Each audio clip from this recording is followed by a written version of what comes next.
¿Qué tal? Bienvenidos a un nuevo Fútbol Infinito. Cuando son la medianoche, entre el 26 y 27 de diciembre, el último Fútbol Infinito de esta década. Si quieren lo debatimos, pero es el último Fútbol Infinito de esta década. Y tenemos que comenzar, Vizca, hablando de Liverpool, de el partido de hoy frente al segundo, la diferencia de 13 puntos a la espera de lo que haga el City, eh, y una Premier que parece que no se le va a escapar. Hacía una reflexión en Twitter y con eso comienzo. Y el Barça de Guardiola es inigualable. Me parece que es inigualable. Pero si hay que buscar un equipo que desde el 2009 hasta acá, en esta década, se le haya acercado por la perfección del juego, yo creo que es este equipo de Klopp. No lo iguala, no lo supera, pero es el que más se le acerca. Sí, ¿cómo estás, Jaime? La realidad es que sí, uno se queda con esa sensación de que este Liverpool cierra un año brillante, a la espera de lo que le ocurra en el partido del fin de semana contra el Wolverhampton. Eh, un Wolverhampton que jugará al cabo de 48 horas de enfrentarse al campeón para enfrentarse al futuro campeón. Yo creo que peor no le pudo haber ido en el sorteo del calendario a Nuno Espíritu Santo, pero da la sensación de que va a cerrar en su liga con una sola derrota, Jaime, este año. Que le queda la eliminación en la FA Cup a principios, le queda la eliminación con el equipo sub-21 de la Copa de la Liga ahora, 24 horas antes de la semifinal frente a Monterrey del Mundial de Clubes.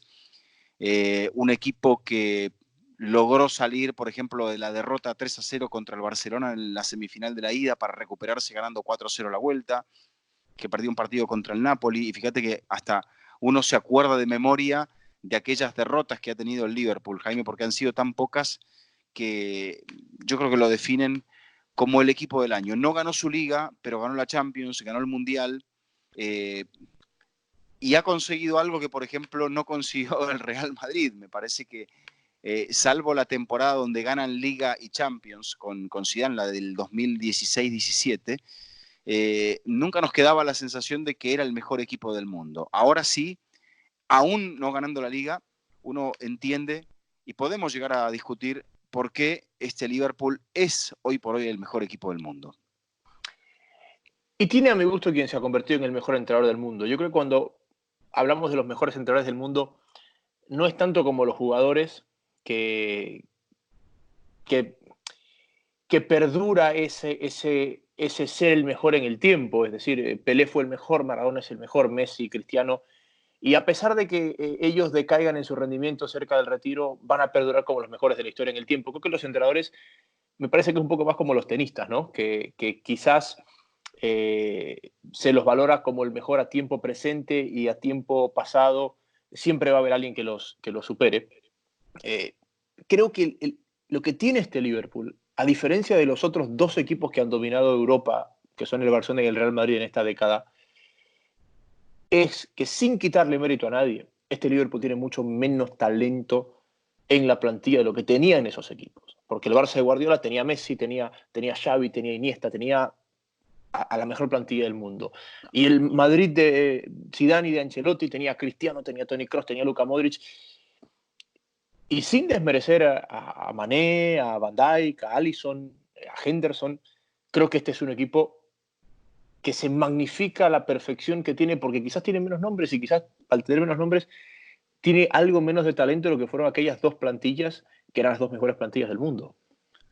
Sí, probablemente la gran figura del equipo, sea el entrenador, porque de repente no hay un superstar aquí, no hay un jugador. Hay muchos jugadores ganapartidos que pueden ganar un partido, un Salah, por ejemplo, un Bobby Firmino, que hoy firmó un partidazo, aunque, digamos, el aficionado inglés no lo termina eligiendo como el jugador del partido, pero hace Firmino 2 goles fundamentales. No puede competir ante el aficionado inglés contra Alexander Arnold, que es inglés, que da 2 asistencias y que también es uno de esos jugadores que no sabemos cómo va a terminar porque su carrera está recién empezando, Jaime. Pero claro, estaríamos hablando de un lateral derecho como posible Balón de Oro, como el caso de Virgil van Dijk, un marcador central, un arquero como Alisson. Son, en definitiva, actores de reparto a los cuales Klopp con el trabajo del ensamble que ha conseguido, ha convertido en un equipo que defiende mejor que nadie, presiona mejor que nadie, corre la cancha mejor que nadie. Cuando el rival se le encierra, tiene un ataque, como se dice del baloncesto, posicional, que es capaz de abrirte la defensa. Después, a pelota parada, si no, también tiene arma. Y luego, Jaime, al contragolpe es incontestable, porque es un equipo que se repliega y que puede en esas transiciones depender solamente de o los tres delanteros o de dos combinados o de uno solo para liquidar al rival. Entonces, con toda esa amplitud de registros, yo creo que hoy por hoy, por eso mismo, es el mejor equipo del mundo, porque además de todo, no se ha caído. Parece que es de hierro forjado este equipo, porque nunca flaquea, nunca tiene se puede tener un mal partido, pero aún así lo saca adelante. Tengo esta tentación de hablar de la década. Y esta década comienza con el Barcelona de Guardiola jugando a una cosa muy marcada. Y se diseña un equipo con una idea muy opuesta para vencerlo. El Barça de Guardiola, el Madrid de Mourinho, que después el Madrid de Mourinho termina mutando en el Madrid de Ancelotti y el Madrid de Zidane, pero con una idea muy opuesta de lo que fue el Barcelona de Guardiola. Y la descripción que acabas de hacer de Liverpool, me parece que Liverpool y Klopp reúnen lo mejor de los dos mundos. Porque es un equipo que está a mitad de camino de aquellas dos ideas tan polarizadas que fueron. Quizás el punto de mayor polarización fue 2011-2012, cuando Mourinho y Guardiola coinciden en la Liga con Madrid y Barcelona, en el punto más importante de esta rivalidad. Creo que Liverpool tiene las dos partes de estas ideas tan opuestas y de estas filosofías tan opuestas, y eso lo hace tan invencible a la vista, ¿no? Porque cuando no te gana la contra, te gana con posesión. Y cuando no te golea, te gana 1-0. Tiene un poco de todo. Claro. Sí, sí. Yo lo veo quizás como un punto más alto, por ejemplo, que lo que propuso en su momento desde su posición dogmática Marcelo Bielsa, porque y lo veo superior a lo de Bielsa, Jaime, porque Bielsa no se permitía jugar de varias formas. Para Bielsa la forma era innegociable. El equipo tenía que presionar, el equipo tenía que jugar en campo rival, como Guardiola, por ejemplo. Y Pep, digamos, nunca se sintió cómodo, salvo ahora con el City, con aquel Barcelona replegándose. Es un equipo que quería jugar jugadas cortas en el sentido del rival y jugadas largas propias. Y a partir de esa posesión, que era casi como la figura de un coro, moviendo el balón, el equipo te dormía. Incluso mucha gente dice, este equipo me aburre.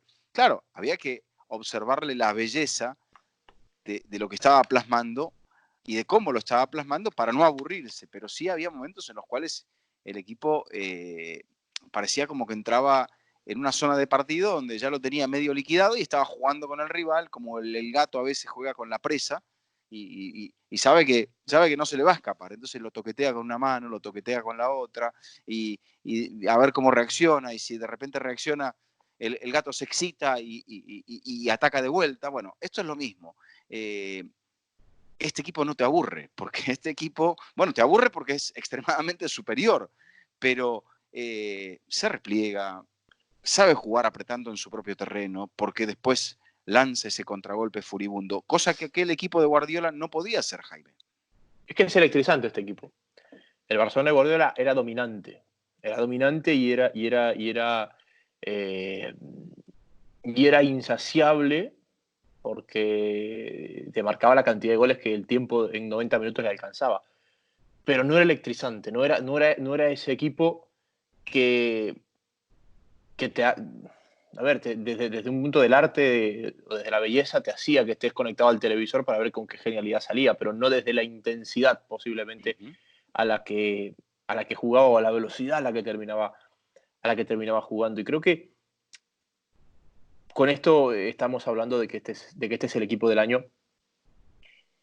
y de que nadie se le ha acercado en cuanto a ser el equipo del año. Creo que nadie se le ha acercado en cuanto a ser el equipo del año. Pero también, en esta tentación que tengo a hablar de la década, aparece Jürgen Klopp con 3 finales de Champions, la última ganada. Y me surgió otra pregunta.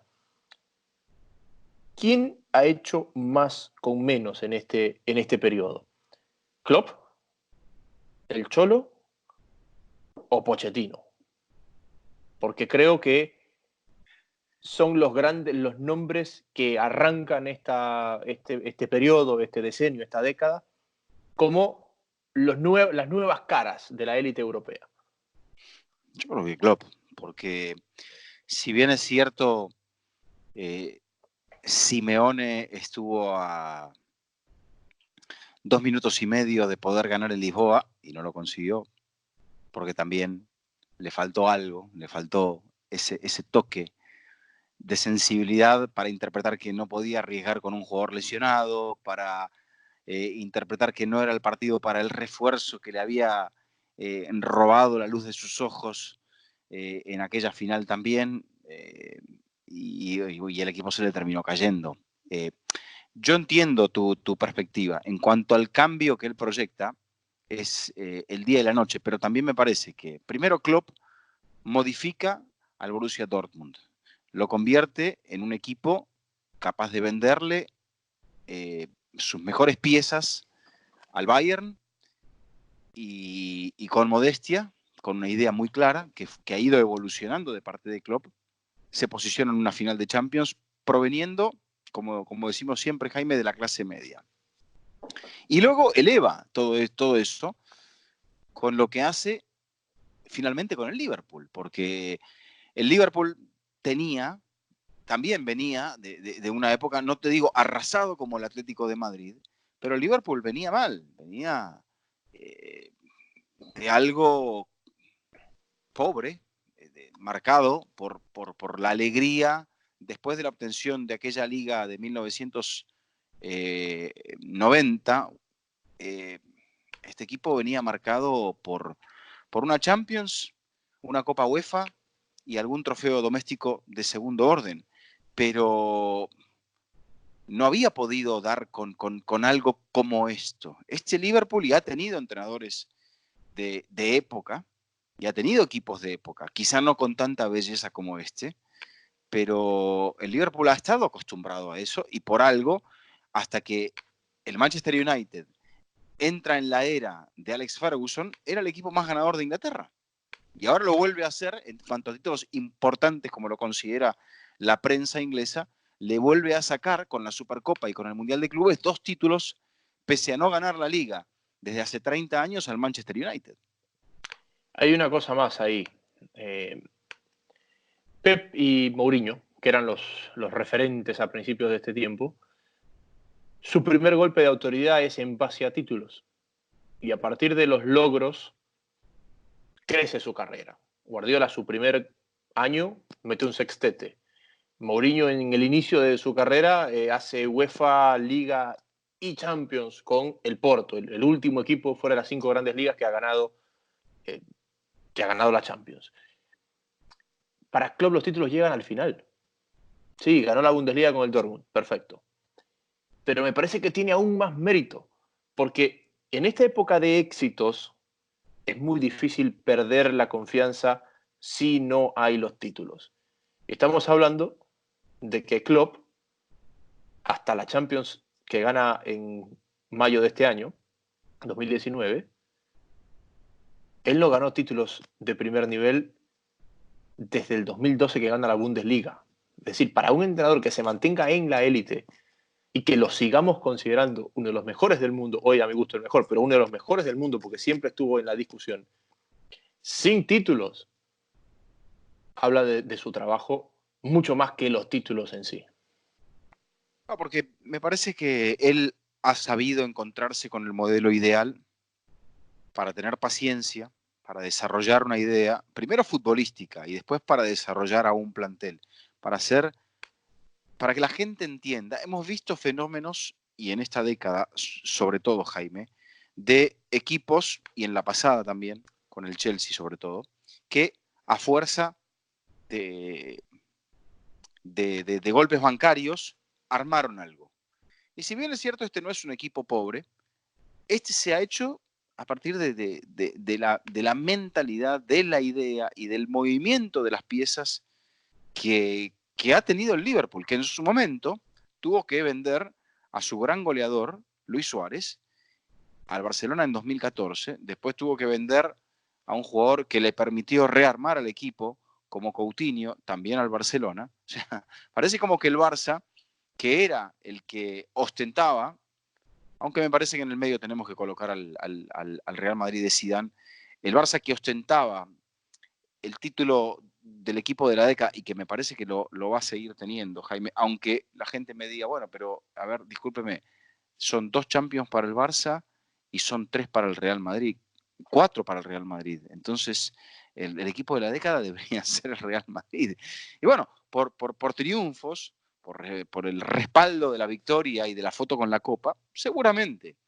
Pero me parece que en cuanto a la idea de juego, porque Zidane gana su primera Champions al cabo del accidente de la salida de Rafa Benítez.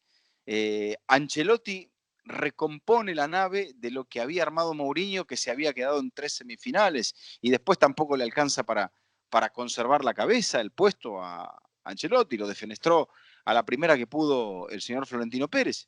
Y Zidane gana 3 Champions, pero gana solamente una liga. Entonces es como que después de ver algo tan apabullante, eran equipos que, bueno, que quedaban un escalón por debajo, más allá de que siempre hay un campeón y siempre hay un equipo que puede llegar a ser más efectivo desde el punto de vista de los partidos vitales.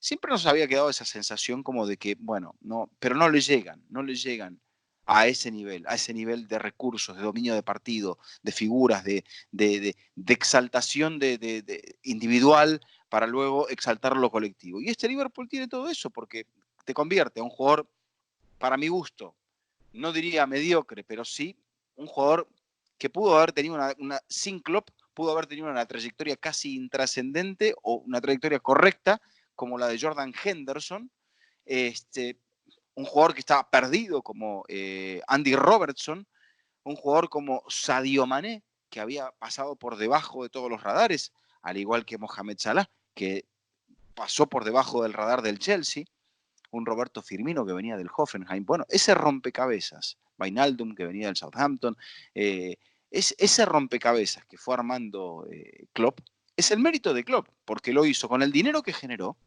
y con la idea futbolística que él fue acuñando. Guardiola sabía que contaba con un equipo de cracks, pero supo darle su toque para elevarlos a algo de la categoría que individualmente poseían. Pero este señor ha hecho algo probablemente de un equipo, como decías anteriormente, Jaime, con menos talento. Sí, pero también ahí hay una diferencia y creo que ahí es donde uno puede encontrar el equipo de la década, que a mi gusto es el Barcelona de Guardiola, pero cuando hablamos del equipo de la década, no hablamos del Barça, no hablamos del Fútbol Club Barcelona, hablamos del Barcelona de Guardiola, hablamos de aquel equipo del 2009 o del 2011. Mira que no metemos ahí al del 2015, que también ganó la Champions, cuando hablamos del equipo de la década. Cuando hablamos de Liverpool, hablamos de Liverpool de Klopp, hablamos de este equipo que nos ha maravillado durante el 2019 y hoy, frente al segundo, pasándole 4 goles en su casa, con pocas horas de descanso y muchas horas de vuelo. Cuando hablamos del Madrid, hablamos del Madrid. No hablamos del equipo de Ancelotti ni hablamos del equipo de Zidane. Sí, ellos fueron los entrenadores, pero hablamos de una constelación de estrellas con un ADN ganador. No hablamos de un equipo de autor. Y creo que ahí está la diferencia para encontrar el equipo de la década, porque no solamente son los logros, sino la perfección táctica a la que llegaron los dos equipos que han abierto la década 2009, que han cerrado la década 2019. Bueno, 2009 no es parte de esta década, pero tenemos 2010, que hacer del sí, 2010 al 2019, sí. sí. El más perfecto, dicen los expertos, fue el de 2011, que no hizo el Correcto. sextete, pero en teoría ese es No. el más perfecto de todos. Sí, un equipo que ya tenía. A mí me gustaba mucho aquel que tenía Eto'o, pero el que estás mencionando lo tenía el Guaje, lo tenía Pedro, Y probablemente, no sé, bueno, y también te dirán, el de la final del 2009 quizás se enfrentaba aún mejor Manchester United que el del 2011, donde uno tenía en el ataque a Rooney y a Cristiano y el otro tenía a Rooney y a Chicharito. Entonces, no, No, todo respeto para el Chicharito, no era lo mismo. y ese Barcelona juega mermado. O sea, acuérdate que la final no la juega Vidal, no la juega Alves, Uh-huh. juega Yaya Touré de central, Sí. porque después de Stamford Bridge habían quedado todos. Pero bueno, creo que hemos identificado los exitosos y los perfectos. Vizca, tienes 20 años haciendo la Champions. ¿Cuál fue la más sorpresiva de todas? Porque ahí, ahora repasando nombres, creo que hay una final que nadie la vio venir. A ver, la primera que me viene a la mente es la del Chelsea, porque era un Chelsea que venía cayéndose, que en febrero destituye a su entrenador, Vilas-Boas, que nombra a un interino como Roberto Di Matteo, pero después, a partir de allí y del triplete del Bayern, con Heinkes, antes de que asumiera a Guardiola, bueno, llega esa etapa de 5 títulos seguidos entre el Barça y el Madrid, al cabo, periodo al cabo del cual aparece este Liverpool. Entonces yo creo que lo cerraría con ese Chelsea, porque el Inter, me parece que aquel Inter de Mourinho que abre la década, Jaime, yo creo que se fue armando para eso, y Mourinho lo elevó con una capacidad. Me parece que ha sido el mejor equipo de Mourinho, aunque Mourinho se quede con el Real Madrid, por ejemplo, pero para mí, el que gana la liga. Pero para mí ese es el mejor equipo de Mourinho, ese Inter, luchador, con ese espíritu de no entregarse, porque los jugadores interpretaron exactamente lo que quería Mourinho. Ese equipo se hizo a la piel de Mourinho, y paradójicamente, después de esa salida, seducido por el Real Madrid, a Mourinho no le ha ocurrido una simbiosis semejante, Jaime. Y él, o sea, parece que no veía la hora de irse del equipo probablemente que mejor hizo durante toda su carrera. Sí, también él es consciente, o por momentos demasiado consciente, de lo cortos que son sus ciclos, porque fíjate que se recuerda menos, pero él renuncia al día siguiente que se va del Porto, que gana la Champions con el También, Porto. O también, sea, también. No, no, eso ya es tenía el acuerdo con el Chelsea. claro, Tenía dos acuerdos con dos hombres potentes. Después de la final de Gelsenkirchen ya tenía el acuerdo con Abramovich. Después de la final de Madrid ya tenía el acuerdo con Florentino Pérez. Y no le permitió saborear la obra. Me dirás también, bueno, el Porto ya sabía que tenía que vender. El Inter, él ya seguramente percibía que algo mejor que eso no iba a lograr. Y que todo lo que le venía de ahí para abajo era un descenso. Entonces, quizá percibiendo eso, como se decía que también lo percibió Pochettino, y dijo, si gano la Champions me voy, o lo dejó intuir, o lo dejó insinuar, y, y no la ganó y no terminó bien. Entonces, a veces me parece que el entrenador sabe percibir eso. Y Mourinho supo en el comienzo de la década, en aquel Bernabéu, donde le gana al Bayern de Van Gaal, supo que había logrado algo mágico. El Inter nunca había conseguido el triplete Copa, Liga y Champions. Y andás a ver, pasaron 45 años para que el Inter volviera a ganar la orejona. Entonces, andás a ver cuánto tiempo ha de pasar para que el Inter vuelva a conseguir algo semejante a lo que logró Mourinho en aquella temporada.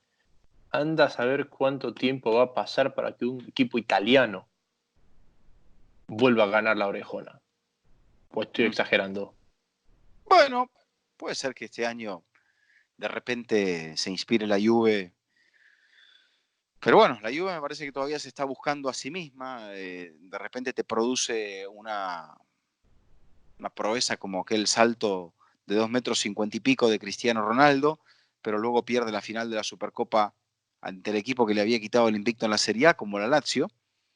Buen equipo de Simone Inzaghi, pero que en calidad individual me parece que está por debajo de la Juve, ¿no? Entonces, Habrá que ver cuando la historia se empieza a torcer, como ya le ocurrió un poco en el vestuario del Chelsea a don Mauricio, cómo es capaz de encaminar la situación, porque quizá también él se perdió y perdón por irme un poquito por las ramas, pero él se perdió porque dijo, tengo este tridente, qué lindo que suena, voy a jugar con el tridente, voy a jugar con Dybala tirado un poquito más atrás, con Higuaín y con Cristiano, y de repente él que quería jugar a otra cosa, que quería jugar con un trecuartista como Bernardeschi, que quería algo diferente,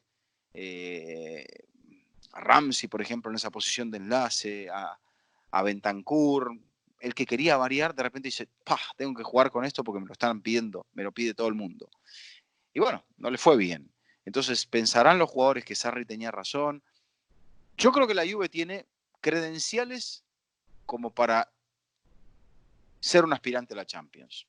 Hoy por hoy el favorito para ganarla es el Liverpool, aunque le ha tocado un sorteo muy difícil, porque le ha tocado un equipo de esos que sabe cerrarse, que sabe negarte oportunidades y que, si es capaz de tener una buena producción ofensiva, te puede ganar, Jaime, hasta con un 0-0 en casa y un 1-1 de visitante. Es que a Liverpool le ha tocado el único equipo que había en el sorteo de las características que a Liverpool le cuestan. No era el Atlético, digamos, no era el mejor equipo en su bombo, pero era el que más le incomodaba a Liverpool por sus características. El Liverpool siempre va a ser favorito, pero creo que le tocó un equipo que lo puede complicar, sobre todo por la fecha en la que se termina jugando. Vizca, ¿ha sido para ti esta la mejor década del fútbol a nivel de clubes? Porque ha habido grandes equipos en la historia, pero la constelación de estrellas que se repartieron entre dos plantillas, que dentro de esas plantillas estaban los dos mejores jugadores del mundo, y entre archirrivales como el Madrid y el Barcelona, yo no recuerdo una época en la que hayamos tenido esta magnitud a nivel de clubes. El fútbol de selecciones es diferente y creo que quizás es la primera década en la que empezamos a dudar de si ganar una Champions está a la altura de ganar un Mundial por lo que esto significa. Algunos a dudar, para mí nunca será lo mismo. Pero yo no recuerdo una década de este nivel, de esta calidad eh, en la historia.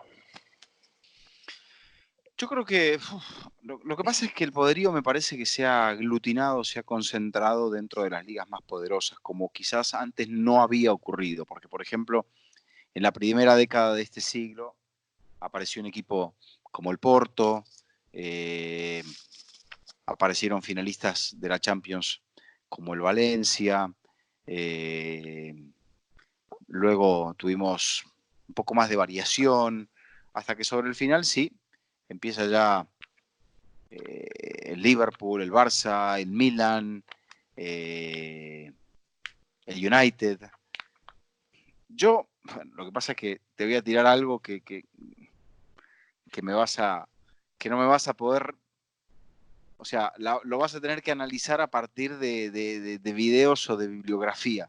Pero para mí la década del 80, Jaime, fue una década muy rica, comenzada por el dominio de aquellos equipos de la vieja primera división inglesa, el Nottingham Forest, el propio Liverpool, eh, la Juve poderosa del abogado Agnelli, el Hamburgo.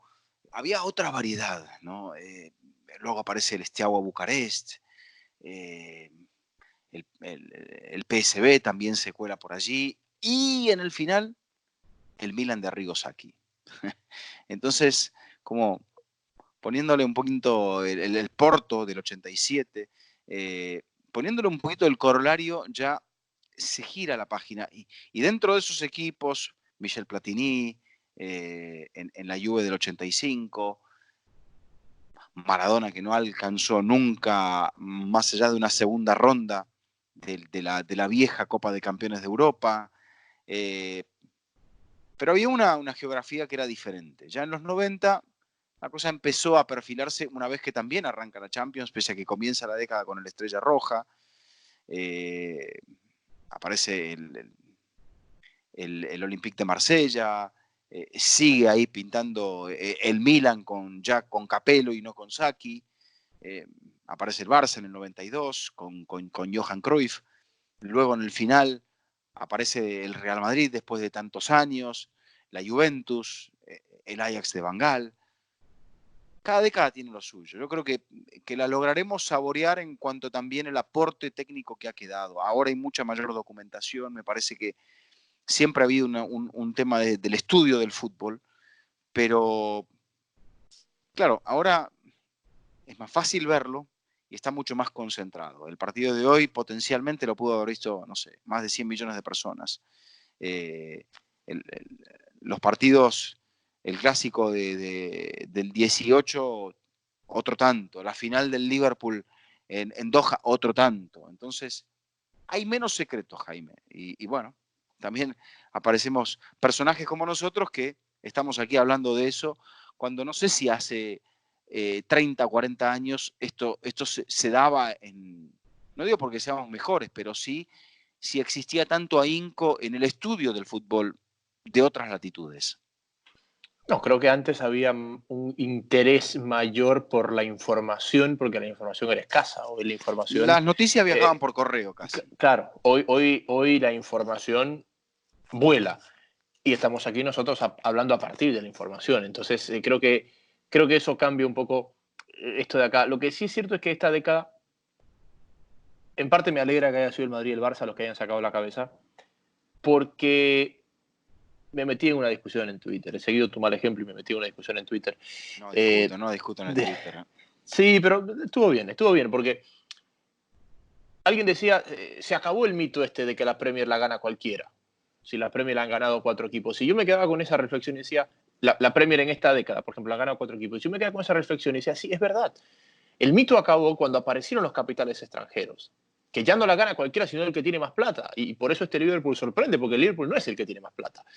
Bueno, los capitales Pero extranjeros y la ley Bosman, porque me parece que eso también es sí, como que comienza a perfilar un poco todo. Y también algo que hemos visto en el Mundial de Clubes, o sea, el dominio, el control del fútbol europeo a partir de los capitales que mueve es demasiado grande con respecto al fútbol sudamericano cuando hasta los años 80 o 90 era mucho más pareja la cosa. claro, pero fíjate a dónde voy.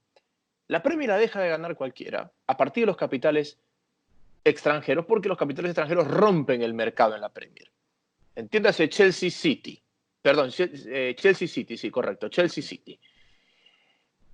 En España, el mercado siempre estuvo roto, pero estuvo roto por mérito propio. Estuvo roto porque el Madrid y el Barcelona siempre fueron más grandes que los demás y generaban más que los demás porque eran más grandes, no porque alguien compró al Madrid o alguien compró al Barcelona y rompieron el mercado. Y que eso sí ha pasado, por ejemplo, en la liga inglesa. Sacaba cuentas y uno dirá, en Francia destrozaron. De las 5 grandes ligas en esta década, la liga que más campeones tuvo fue la liga francesa. Tuvo 5 campeones diferentes la liga francesa. Ganó el Mónaco, ganó el Marsella, ganó el Lille, ganó el Montpellier y, por supuesto, ganó el PSG, que ganó más que el resto. Entonces, a mí lo que me preocupa a futuro, y quizás veremos esta década con nostalgia, es que a medida que se siga entrando dinero por fuera, nos vayan a romper el juguetito. Bueno, yo creo que en la medida que el esquema de competencia siga siendo el mismo y no, por ejemplo, hayamos generado esta Superliga Europea, vamos a seguir teniendo la posibilidad de poder ver equipos que vengan de abajo, de poder sorprendernos con un Tottenham, con un Ajax, eh, con equipos que vienen de un nivel distinto, ¿no? Que no son los más potentes económicamente, ni los que más títulos han ganado al cabo de la historia, sino aquellos que se lo merecen, ¿no? Y creo que en ese sentido, Jaime, el fútbol siempre ha mantenido, por eso a mí no me va, y pido perdón, el modelo que se impone en los deportes profesionales de las ligas profesionales estadounidenses, que son cerradas. El que paga y es el dueño de la franquicia puede venderla, pero nunca va a dejar de competir. Y bueno, claro, en un deporte cerrado que se circunscribe a ese nivel económico y de competencia simplemente a ese país, bueno, la verdad que uno dirá, ¿y qué cambia? ¿No? Si están los mejores, hay un equipo, no sé, en Memphis, hay un equipo en Charlotte, hay un equipo en Portland. Bueno, si esa franquicia no anda bien, se mudan. Pero, qué sé yo, los Yankees son los Yankees. Y si los Yankees hubiesen tenido que jugar un descenso, creo que hubiesen seguido siendo un equipo enorme todavía y no hubiesen perdido un ápice de su pedigrí. Y el fútbol lo que tiene es esa magia, que tuviste una mala campaña y te fuiste, como le pasó este año al Cruzeiro. Y le ha pasado a muchos equipos grandes. Y eso es lo que tiene, que nos permite brindarle a la gente la historia de un equipo, de una ciudad pequeña, de un barrio. Ahí está, por ejemplo, el Leipzig, por ejemplo, que estaba muerto y sin embargo ha resucitado y se ha metido entre los 16 mejores de la Champions. Esas historias, si uno cierra a que jueguen solamente los que lo pueden pagar, creo que eso sí podrían, para mí, para mi gusto, podrían terminar por convertir al fútbol en algo que despierte menos pasiones. Es que mi temor acá, y estoy de acuerdo contigo y coincido en tu concepto, es que esas historias que nos apasionan a todos, así como todos el año pasado empujaron un poquito al Ajax, que esas historias no sean rentables para quienes deciden. Y ese es el problema. Porque ya vamos a tener un mundial de clubes de no sé cuántos. Y ya vamos a tener un mundial de mayores de 48. Y ya sin querer queriendo, este año nos metieron en la fase de grupos de la Champions casi que los cupos completos directamente para las 5 grandes ligas, como para que no haya margen de caída. Me parece que jugaron fase previa un francés y un alemán, si no me equivoco. Capaz estoy hablando de cabeza. Y vamos un poquito en esa tendencia. Y creo que eso es algo que, mientras siga siendo rentable, ese temor va a existir. Porque la MLS sigue agrandando equipos porque es rentable. Así se pare de cabeza US Soccer y todo esto afecte a la selección de Estados Unidos. Creo que ponemos MLS porque es el ejemplo de algo que se está construyendo a la par. Sí, pero no hay ninguna liga importante, vuelvo a lo mismo, que la jueguen 30 equipos, que no tenga descenso. Entonces es un modelo dentro.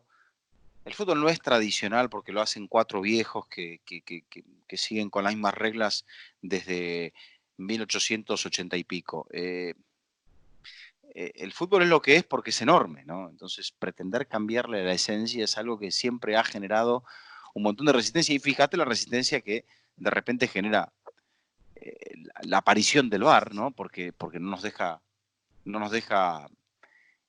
la sensación de que está siendo utilizado de un modo homogéneo, porque por ejemplo el otro día a Son lo expulsa el árbitro del VAR y no el árbitro de la cancha, que había visto la infracción y la reacción, pero al cual le dijo, lo tiene que expulsar. Y él dijo, el que está pitando le dijo, lo tengo que expulsar. No tengo el diálogo exacto, pero no le dijo, a mí me gustaría verla, ¿estás seguro? Y le dijo, sí, estoy seguro, lo vas a tener que expulsar. Y lo expulsó. Y Mourinho empezó a darse cabezazos con el banco de suplentes y protestó todo lo que podía. Porque en el fondo, para mi gusto, no está correcto, Jaime. El que manda en la cancha es el árbitro y no el señor que está en la cabina. Y eso me parece que rompe un poco la esencia del juego. Por más que haya sido justa o no la apreciación de que Son se tenía que ir expulsado. Sí, pero también aquí volvemos al punto anterior. Los intereses económicos de las ligas. Hay ligas en las que a los árbitros, por más que el protocolo dice una cosa, les piden que hagan otra porque no quieren que los partidos se les estiren para que no se les monten sobre el siguiente partido y se metan en un lío a quienes les han vendido los derechos. Entonces sí hay una influencia de cosas que no tienen nada que ver con el fútbol, con cosas que tienen que ver con el fútbol para que no haya un efecto económico. Comenzamos en el 2006, cuando empezaron a amonestar por sacarte la camiseta. ¿Por qué te amonestan por sacar la camiseta? Porque le estás quitando el logo al patrocinador cuando celebras el gol. Ujú. Entonces, estás metiendo una sanción deportiva por un tema que no tiene nada que ver con un tema deportivo. Si tú al jugador le metes una multa porque el patrocinador te va a descontar del patrocinio, ¿sabes cuántas camisetas se van a sacar? Pero Claro. mezclas lo deportivo con lo económico. Bueno, se la sacará en algún momento de extrema euforia cuando se olvide de que va a ser multado y ante un gol que gana un campeonato, ante lo cual al jugador le va a importar poco y nada que le metan una multa, no sé, de $5.000 o 10.000. Claro, pero el punto es ese, metemos sanciones deportivas o metemos la mano en lo deportivo por un tema económico. Vizca, creo que hemos Vamos a profundizado en redondear, esta sí. década. Sí. Vamos a redondear. ¿Gana la liga el Liverpool finalmente?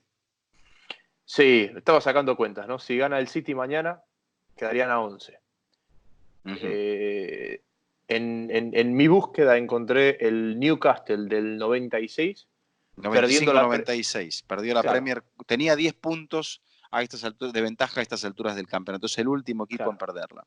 A estas alturas de calendario, pero tenía una fecha más. Más, sí, porque tiene Claro, 18 todavía jugado el Liverpool. Sí, yo, claro. yo, yo lo veo difícil, sobre todo también, Jaime, por la La ganó el dinámica. United aquella liga, por si Ujú. acaso. La dinámica del resto de los equipos. Y la dinámica del resto de los equipos es terrenales. Terrenales. Eh, ha perdido muchos puntos el City, que me parece que por plantel es el único que podría disputarle el torneo. Eh, y no veo teniendo a este equipo 4 o 5 partidos donde pierda puntos. Pero todo puede ocurrir. En la Champions, bueno, ya es otra historia, porque ahí de vuelta, lo que te decía, el Cholo te saca un 0-0 en el Metropolitano y después te juega bien el partido de la vuelta y se limita mucho el margen de error, que es un poco también como arrancó la temporada o el año en Europa el Liverpool. No venía tan bien, no venía tan bien, eh, y empata de local 0-0 contra el Bayern y termina liquidándolo en Alemania y a partir de allí el equipo, bueno, ya entró en esa dinámica positiva, perdió la liga porque se le escapó la liga a estas alturas del campeonato, en la mitad del torneo le llevaba 7 puntos al Manchester City. Ahora serían 11 y con un partido menos. Entonces, yo creo que tiene más margen todavía que en la temporada pasada y para lo cual el City terminó siendo perfecto desde que le ganó ese partido el 3 de enero hasta el final de la liga. Pero sí, en la Champions veo que algo puede ocurrir, pero va a tener que ser a través de un equipo muy inspirado para quitar la dinámica que hoy por hoy tiene el Liverpool. No veo dentro de esa dinámica de inspiración, Jaime, ni al Barcelona ni al Real Madrid, con el perdón de los hinchas de sus equipos. Para mí esta Champions es muy parecida a la que recordabas de Di Matteo, que salvo el Liverpool, cualquiera que la gane, vamos a decir, uy, ¿y este? ¿De dónde salió? Porque el Liverpool tiene la vara muy arriba y es el súper favorito, pero ese súper favorito se puede quedar eliminado. Y si se queda eliminado, va a quedar una vacante donde te van a quedar todos estos nombres que no los tenemos como candidatos, pero que ante la abdicación del Liverpool se pueden meter ahí. Además que va a haber eliminatorias de cuartos entre equipos que nunca han ganado la Champions, entonces va a tener un semifinalista que nunca ha ganado el torneo. Por cómo están confeccionados los cuadros. Creo que estamos en este inicio tumultuoso un poquito de hacia dónde va esto. Vizca, para cerrar, es obvio que Messi y Cristiano han dominado esta Ujú. década, pero yo Sí, pensaba nombres. Si hay que decir tres nombres que, digamos, fuera de detrás de ellos. Messi y Cristiano, estos tres nombres fueron los grandes protagonistas de la década, ¿para ti quiénes serían? Bueno, teniendo en cuenta el comienzo de la misma, yo no me puedo olvidar ni de Iniesta ni de Xavi Hernández. Tampoco me puedo olvidar de Neuer.